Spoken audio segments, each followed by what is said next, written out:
Inclusive, a podcast about game development and the diverse people who make it. My name is Jasmine. I'm a 3D environment artist from Cologne, Germany.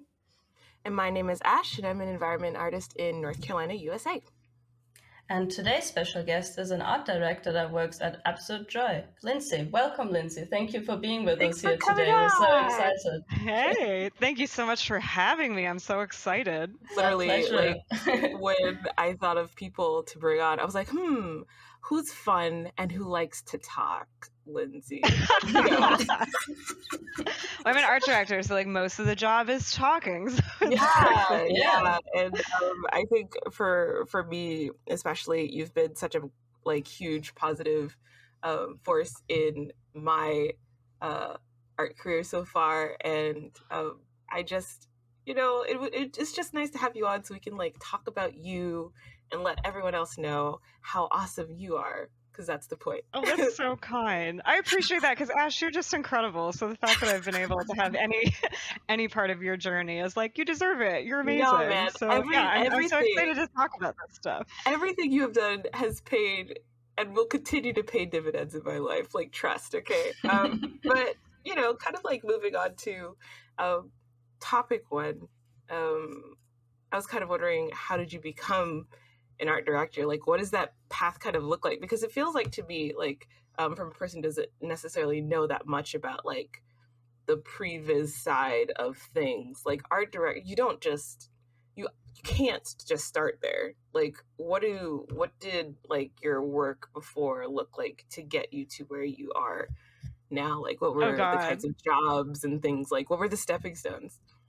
Mm-hmm. It's funny because I have so many opinions on the comment you just said about you can't really start there, but I feel like we can get into that later after we talk about the setup for things. Yeah. But oh man, yeah, I have so many opinions about that. So how did I start as an art director? I feel like in a lot of ways I've had a really non-traditional path in the game industry because I've wanted to work in games since I was a little small dork. When I was 6, I was really into Warcraft, so into Warcraft. And so I had the Warcraft 1, because I'm old, instruction manual that had all the old pencil drawings of the different characters, the trolls and stuff. And I thought they were so cool.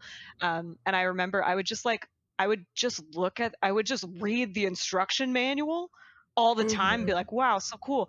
And then at one point I asked my father, who drew these drawings in the instruction manual, which was the then concept art, before we really talked about concept art in the way that we do now, where everyone knows what it is. And my dad was like, oh, that's someone's job to draw the characters for the game. And I was like, oh, I want to do that. That's what I want to do when I grow up. And from that point, it was just this singular path of all I wanted to do was work in games, basically. So I might give a brief overview of just what my path was, to also provide context of it. Okay, cool. So I basically worked way too hard all through my teen years, and sacrificed a lot of my childhood in the pursuit of art. And then I ended up, I went to Sheridan College and got a degree in technical and scientific illustration, which is a program that does not exist there anymore because most of what I learned to do is now done by computers for CAD programs and stuff like that. It was a weird degree, but I learned a lot of cool, weird stuff about how the world works. We had people from the nearby Ornithology Institute bring in a hawk and pull out the wing and show us how a hawk's wing works, and drew dead bodies that were in formaldehyde jars, and took apart engines to understand how they work. So it was I didn't do a tremendous amount of drawing, but I did a lot of figuring out how the world works. And then I was incredibly lucky to be graduating. I graduated college in 2011, which was around when the mobile game industry was really popping off. And so it was this very singular and strange point in time where there were just tons of entry-level game jobs for people who were also predominantly 2D. And I was all 2D, no 3D at that point. So it was there were just job postings for entry-level background painters that you could just apply for and do a really like the quote unquote normal way that people get jobs in like normal industries, where it's like you see the job posting, you apply for the job, you do a little interview, and then you like go and get the job. So that was like actually how I got a job. I just applied to a couple different places.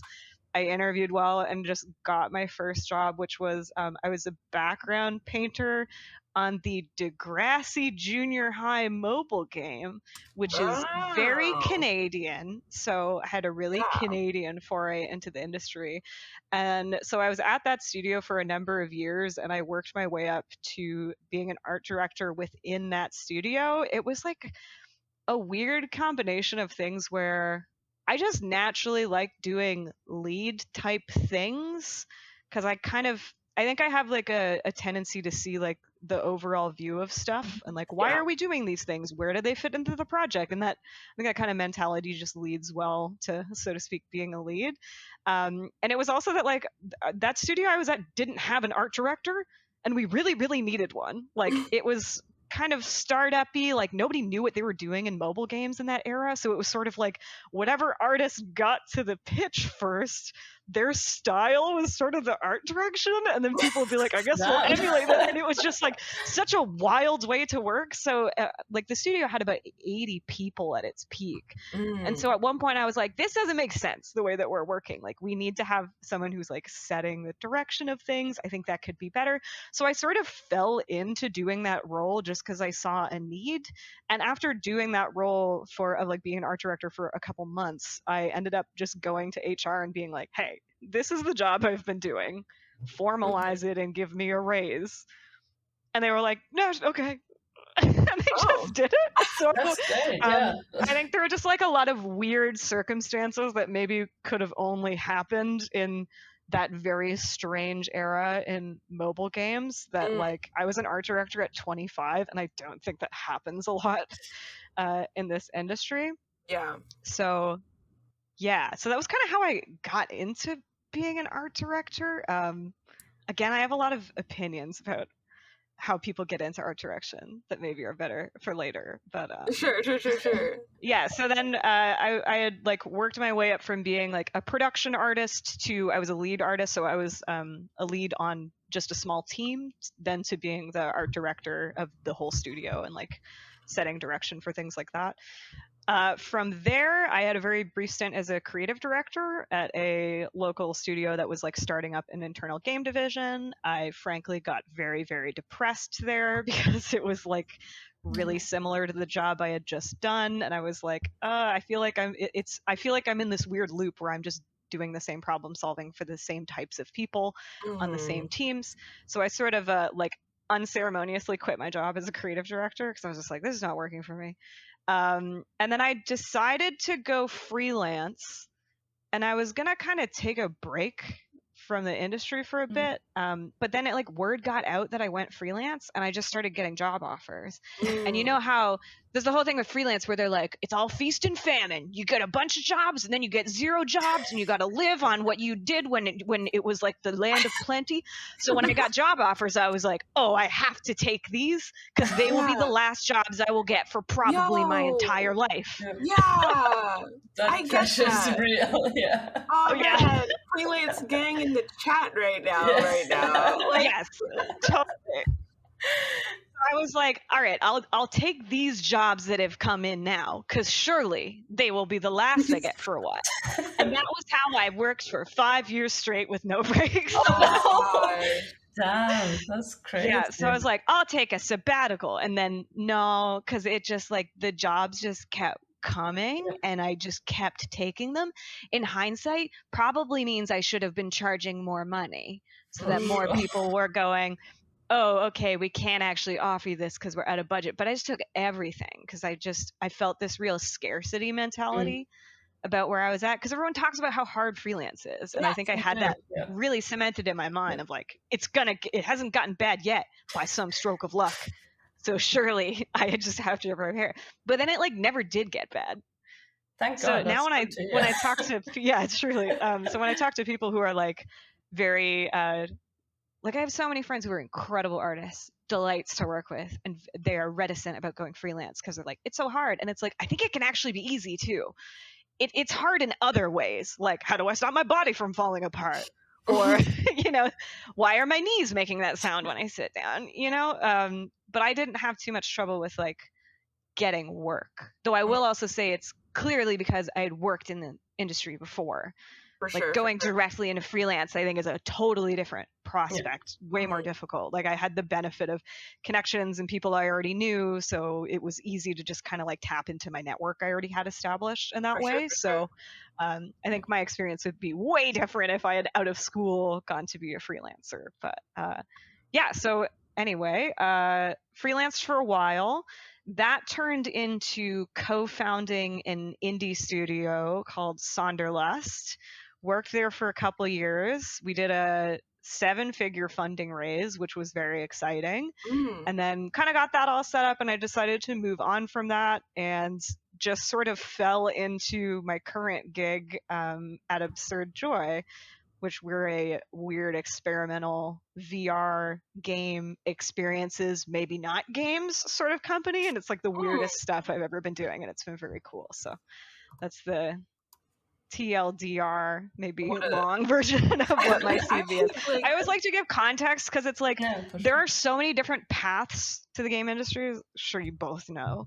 And I always like giving the context where like what I say as an art director is probably going to be different from what a person who has like worked their way up the ladder at Ubisoft would say with their experiences. So there's always big asterisk of like everything I say here is based on my own experiences, and I think my path is like a fairly atypical one. So yeah, I can kind of relate to that a little bit because I feel like even between me and Jasmine, like our starting points were so different.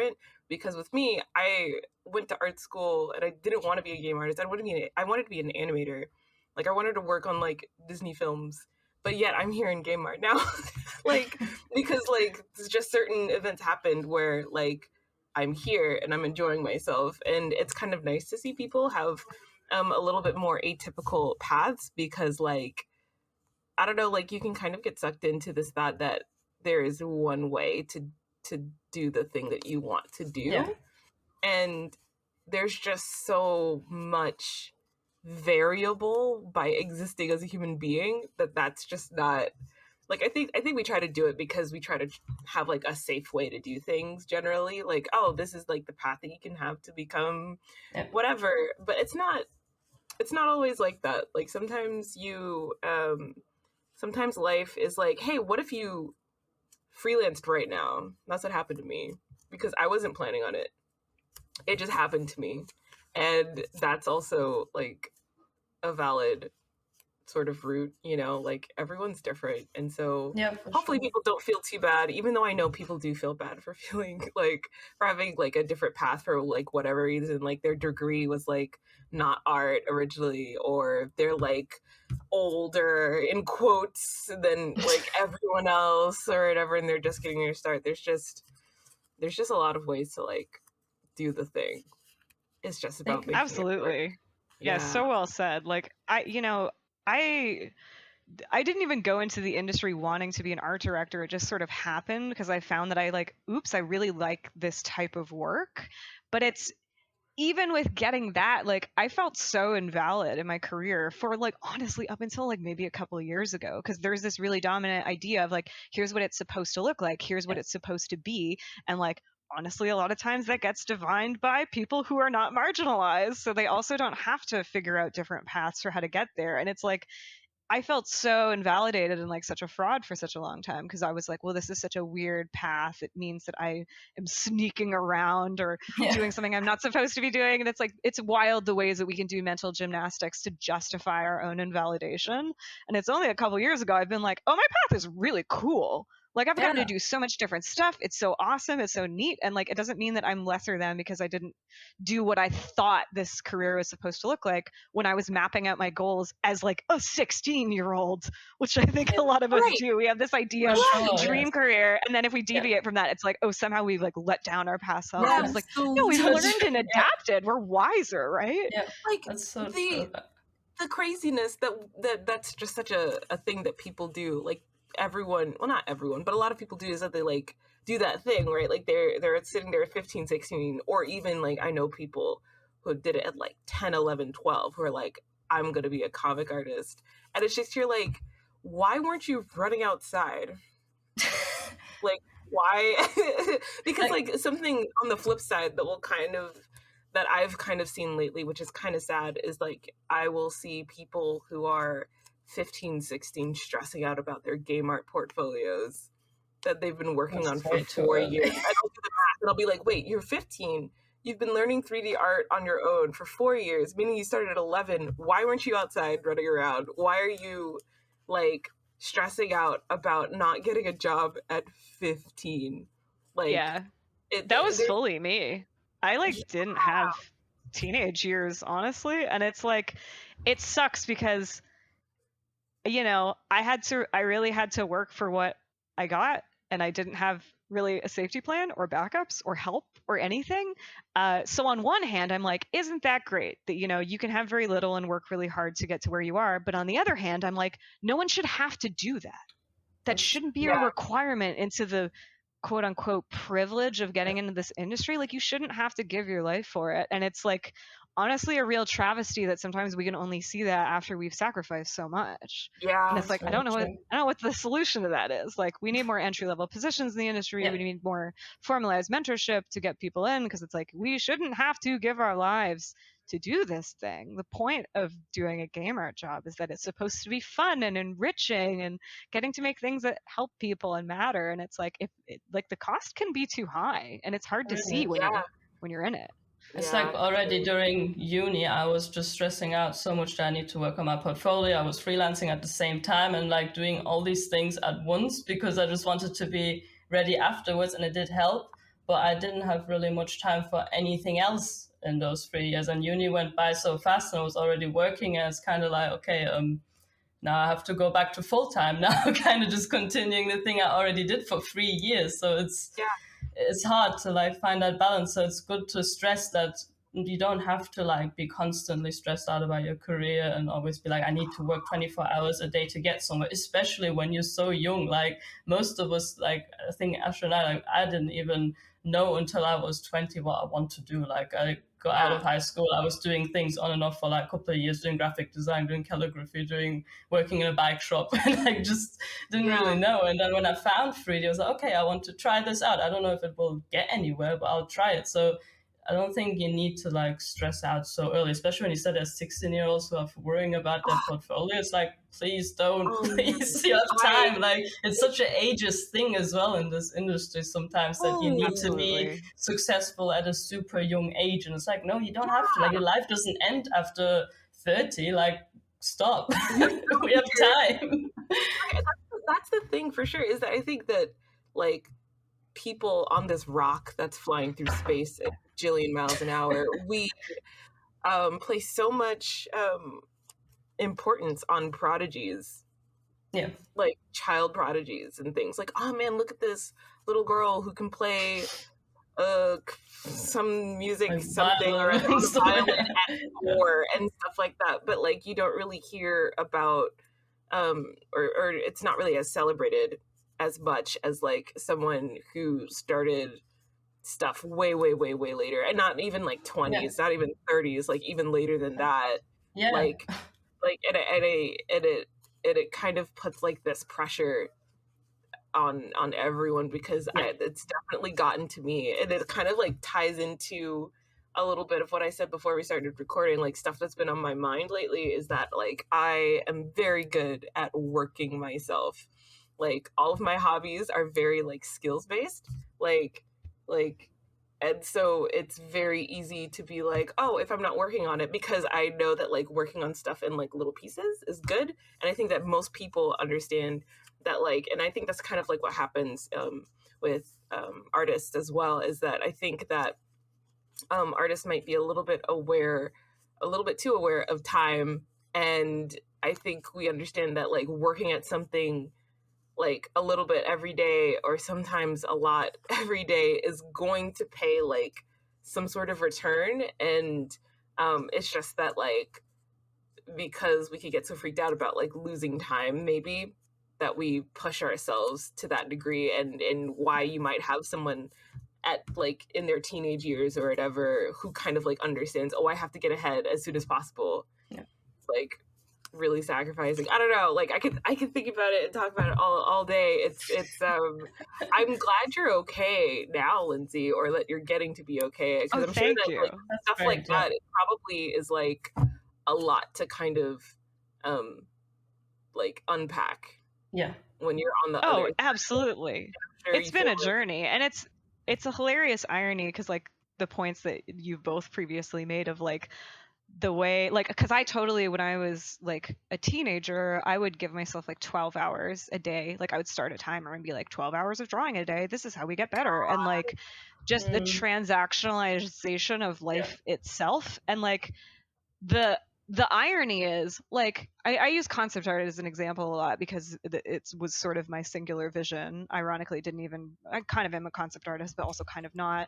But it certainly applies to like all different jobs within the industry and creative jobs that we sacrifice ourselves for. That it's this idea of like you sacrifice your life for the art, but the whole point of art is to communicate aspects of life that we want to share and present to people. And it's like I think that's where we end up with like a lot of games and artists where it all feels very samey and very derivative because it's a bunch of artists and all they do is make art and talk about art and look at art. And it's like you're not providing any interesting fuel for the machine that is your brain. So I think that was like a huge lesson for me of like my art gets better when I work less because my ideas are better when I have more things to pull from because I've experienced stuff and seen things and felt things, and I'm not just like this automaton who's always drawing in my apartment and not experiencing anything else. So it's like my painting skills might have gotten better if I kept doing nothing but studying 12 hours a day, but the things I'd be painting would be more lifeless and they'd be less interesting and less visionary. So it's like I think there's a balance to strike, and it's like it's a great tragedy that this is a thing that we all do to ourselves, you know? Like Jasmine, I'm sure that your experiences of like you say you worked in a bike shop and stuff, like I'm sure that made you so much of a better artist in the long run than if you like just immediately got into stuff like as an 11-year-old being like all I can do is art. Because it's like I almost feel like my experience has been that like I've had to like re-meet myself, like I've had to re-figure out who I am and like why I'm here. Like my whole goal as a child even was to get into the games industry, and then I got into the games industry at like 20. And I was like, what is my life now? That I was like, what do I do? Like I did the thing that I wanted to do. And I basically had this like weird period of my early 20s where I felt like I had to learn how to be a person. And I was like, I guess I'll read books. And I like was listening to podcasts and just trying to do things because I felt like I was just so aware of how one-dimensional my life was. It's like it's a weird thing that is compulsory, you know? It's kind of relatable. Like I was saying to Ash to this like last year as well, that I need to find like other hobbies outside of art because I've became that person. I was spending so much time on my art, on work. Like the times I didn't spend on uni stuff, I was working on freelance stuff that was art. So it's like everything was just art. So I also sat down, I was like, right, I would like to learn languages. I would like to maybe learn how to dance, how to like read more books that I like. I'm actually super into history. I should do more of that and like just research and do things that I enjoy. And since I've been doing that for the past 3 months, I feel so much better and kind of find myself again how I was maybe before even doing art. And that's just so nice to actually do. And many people, I think, forget that when they've been doing art for so long and that's all they become because it's like such a huge part of our lives, but it shouldn't be the only part of our lives. I think that's a huge takeaway. And it's great that you also brought that up, I think. Yeah, that's so lovely. That's so lovely. And it's like the whole point of art is to express something that only we can express. So it's like when we just get into these myopic cycles of only looking at art, it's like that's not actually you expressing yourself. That's you expressing like the world that you've immersed oneself into. So that's lovely. It's all about the spice. Yeah, exactly. It's all about the spice. Oh man, now if only I'll actually do it. Eyes emoji. We'll see that's where friends bullying you comes in. I have a lot of friends that when I'm like, what if I just pull an all-nighter? They're like, or you could not do that and instead come to dinner with us. Like obviously in the before times or whatever. In the before times, yeah. It's like I feel like sometimes I need a support network of other people to help me take care of myself and be a person with more than one dimension. You know, when you falter, having people that can take care of you, it's important. Absolutely, really important. And it's again why like community is so paramount Like, it was paramount before, it's even Absolutely. more paramount now, because Yeah. if not for the community that I've like been able to be a part of recently, I would not be playing games like I do now. I wouldn't be hmm like relaxing watching videos on YouTube, because like whenever I message a friend or say in voice chat, yeah, you know, like I know I like worked all day, but I think I'm gonna do some more work. They're like, what if? Exactly the same way. They're like, what if you Yep. just stopped? What if you just stopped? You don't have to do things all the time. Or like, what if you, I don't know, did something much more indulgent for once? Because it's not like, I feel like a lot of people are well, maybe not a lot of people, I don't know a lot of people like that, but I feel like people like me are already driven. We were born driven. That's how we came out of the packaging, is driven. So Yeah. agree. Yeah. So like, if I take a break today or this week, it's not going to be the end of the world, even though I'm going to feel like it's the No. end of the world. But it's probably not going to be the end of the world, and I need to do a lot better on that for sure, so For that sure. I don't burn out. You'll get it. It's a process. There's a lot of forces in the world and society, even outside of the industry, that, you know, capitalism like kind of Yeah. makes us feel like Yeah. our worth is our productivity. And it's like, that's literally like what the culture we're in is. So, you know, 100%. it's a hard force to rally against as an individual as well. Because Yeah. like there are so many little ways that we are also told to, you know, keep working, keep being productive. Moving on from that topic, I was actually wondering if you could give us like a small insight what your current day-to-day work looks like as an art director. Is there anything that you especially enjoy? Is there even something that maybe is quite a challenge for you? Be quite interesting to know, I think, for anyone just to see what you do as an art director currently.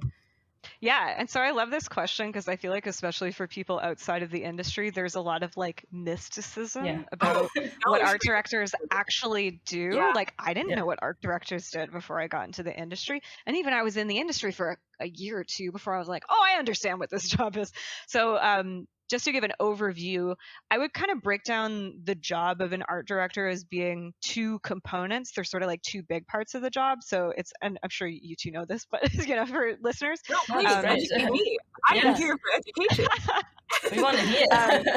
so I kind of see it as like there's the visionary part of it and then there's the management part of it. So the visionary part is, I think, what a lot of people think of primarily when they think of art directors. It's figuring out what the game look like, and based on who do we want to play this game, what sort of things does the player feel, what sort of things does the player do, helping to communicate what the game design is, a lot of that. So it's both communication and like eliciting feeling in the player. And that usually is in the form of either, for me, I usually do my own concept art, doing like mood boards, visual research, like pulling in other references, doing concept pieces to communicate what the style of the game is, what the palette is, what the atmosphere is, what the mood is. So that's kind of like the visionary role of it. And again, I think that's what people typically think of art directors as doing. The second part is the management aspect, which I would say is like certainly a dominant amount of the job and becomes more of the proportion of the work you do the longer the project is. So in the initial stages, I'll be doing pretty much entirely visual development work on defining what a game looks like. But then the longer we get in production, it's less like viz dev because you kind of already figured out what your plan is, and then it's just making sure people stick to that. So I kind of use the analogy of the first part of it is you're drawing a map for a journey that a lot of other people are going to take that you're not actually taking yourself. You're drawing a map for your art team, and what your job is every once in a while you point at the map and go, oh, let's stick to this path, and like, oh, we're veering off course here, and helping make the journey for the other people better and more pleasant, and sticking to what you all agreed the journey was going to be. So in that sense, it's funny because I think a lot of people have an idea, I think erroneously, that art directors are like the best artist on the team, and it's like if you're the art director, it's because you're the goodest. And I just like so disagree with that it's like art directors are the support class. You're not doing the most DPS, you're not the best healer, but you are crucial for the team. Yes. You're doing the buffs, you're the bard, you're the paladin, you're the shaman, depending on what RPG you play. And it's like, you make every other person in your party better, but you yourself are not the best at any one thing, but you're still crucial for the team to keep it together. Like, passive buffs is definitely how I see it. So with that in mind, what my day-to-day work is kind of differs depending on where I am in the project. Early in a project, it could be all painting concept art, all doing visual research, things like that. And then, later in the project, it's me guiding the art team. So it's sort of like making sure that they're following the vision, following what the concept art was to define what the style of the game is. And a lot of times that just involves a lot of me painting on top of other people's 3D models and just doing iterative cycles. So for people who aren't super familiar with like art pipelines, it is iterative, meaning that like you kind of take a first pass and then you have a big discussion about what things need to be tightened up or changed, and then you just keep working with the person on. Iterative process is basically like you do a sketch of a thing, like usually someone on the art team will do like a first pass on a 3D model for an environment or something based on what the concept art is, and then you talk about like, ooh, can we get like the highlights brighter here, or how about the textures on the leaves, can we do this? And so I'll just do like a paint over on someone on my art team's 3D model, and we have a chat about it. And it's basically like, you're never going to fully 100% hit what the concept art or vision is. There's so many compromises you have to make, usually because of technical limitations, or sometimes because what the plan is can change a little bit in the early stages of making a game. So it's sort of like, I do a concept art, they do a 3D model, I paint on the 3D model, we chat, they change the 3D model, we basically repeat, essentially until you run out of time or money. It's never really done, it's just like done enough to be good. So that's basically what my job is. And it's just like a lot of talking about art, a lot of talking about vision stuff. And in a lot of cases, like I had mentioned before, that I sort of see art directors as being like a middle manager, that it's like, I think it's not as glorious as people make it out to be. And I would love to see us demystify the role as an industry, that it's really like, you're like a producer, but for art stuff, basically. So it's just a lot of chatting about things and like figuring stuff out. And in a lot of cases, you're sort of like the conduit between the creative director and the rest of the art team. So a lot of times in my role, I will be talking to the creative director, who's the primary vision holder, and then also talking to like the producer. Do we have things on track? I'll be talking to narrative designers, like, what do we want people to feel in this part of the game? And that will influence what the design of the art is there. Also talking to the game designer, like, what mechanics are happening? What sort of things are the player doing here? Because that all affects what the art needs to look like. So you're sort of like the glue in getting the gestalt of the cohesive vision between art kind of holding everything together. And it's like, art is what people see when they look at screenshots of a game, when they're trying to figure out if they want to buy it or play it or not. And it's, in a lot of cases, I consider it like the first handshake that the game gets to have with other people. And it's like, it's your first impression. So it's important to make it a good one, and also make sure that the art supports every other department in that way. So yeah, that's really the job. Is that, just that. No, that's a whole lot, like especially the management part thing. And a lot of jobs in our industry, people overlook the management side of it. They always just go, I just want to sit and do art all day, zero management. But then they get confronted like with management programs, even like Jira and Confluence and Purpose and all these things. And it's like, you need to do these things too. That's how you get everything going and like continuing to go and finish. So I think that's really interesting. One thing I wanted to ask is, do you think there's something that especially people who are new to the industry should be prepared for to work with an art director? Is there something that you should like kind of keep in mind or prepare yourself, and that you get used to like having somebody like an art director working with? Because you wouldn't have that at university, or even like when you just do like little freelance gigs, sometimes you're just so disconnected from the project. It'd be good to like know how you can prepare yourself. That's such a good question. My goodness. I think a big thing is trusting the art director, trusting the feedback that they're giving, and trusting that like I see my job as like I have a zoomed out, more like macro level view of what the project is. So sometimes I might give an artist a piece of feedback to change something that they like love about a design or think is really cool, but it has to go because it is either like too distracting, it like breaks the visual hierarchy of a scene, doesn't fit with the narrative team. There are so many things the art director has to consider that actually have nothing to do with the design itself. So it's sort of like, as an art director, you have a macro view so that the artists on your team can have a micro view. So I think the best thing that a new artist can do is just like trust that the art director is giving you feedback, and it might be based on something that you can't see or don't have oversight on, and it is the right choice for the game. And I think that seeing stuff as the goal is making a game that is good, that people like. The goal is not making one piece of art or one design that's good.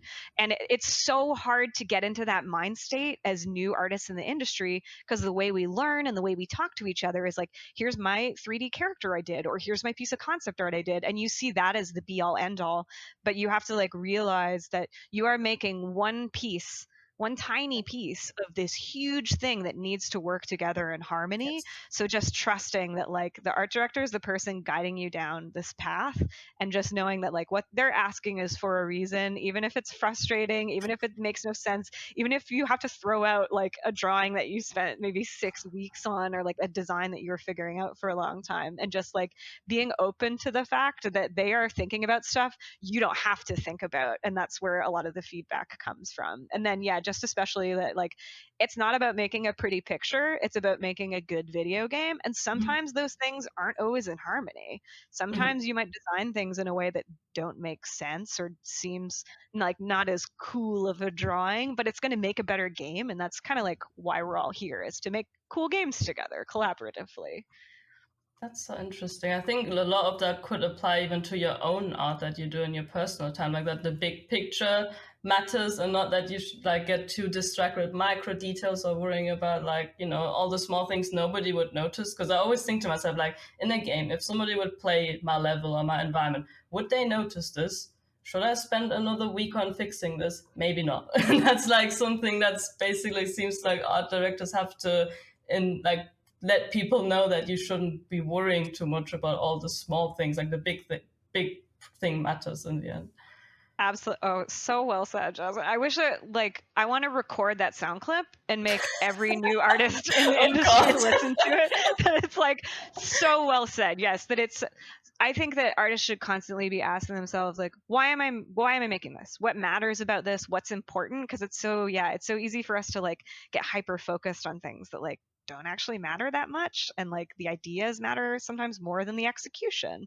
And asking oneself like, what's the point of this piece, and just making sure all the choices go to that, towards what the point of the piece is. And if effort is going towards something that is not the point of the piece, then maybe don't spend any effort there and make your life easier, you know? Yeah, that's so true. Man, I think something kind of going off of that a little bit, what Jasmine said, I definitely think that since we are game artists and since we hang around a lot of game artists, it can be so easy to kind of get like even when it comes to playing like games or whatever, we'll be like, oh man, look at this seam, and it's like a normal person is not gonna realize what that is. No. A seam Exactly. is not going to break the immersion of this cutscene, but like what we do and what I do is I look at the seam and I'm like, I could never get away with this seam, even though it's in a game that makes money. Like, Totally. Someday you will. Such a good point. So sure I say this all the time, that it's like the real key to being a good game artist is not to do your best every time, because it's impossible. We are so limited on time and budgets and stuff. It's getting good enough that most people can't tell the difference between your 90% effort and your 70% effort. That even if you have a real shit day and really like do not do your best effort and you're like, that's not my best character design, that it's still good enough for most people. Because it's like, we are artists talking to artists. We're not making art for other artists in most cases. We're making art for people who play video games. There's a lot of stuff that happens in a video game. Like, think about like, I think a lot about like attention economy of the player. Like, If the player's getting shot at by 8 big monster with gun, they're probably not going to notice the texture seam on a jug that only shows up behind columns.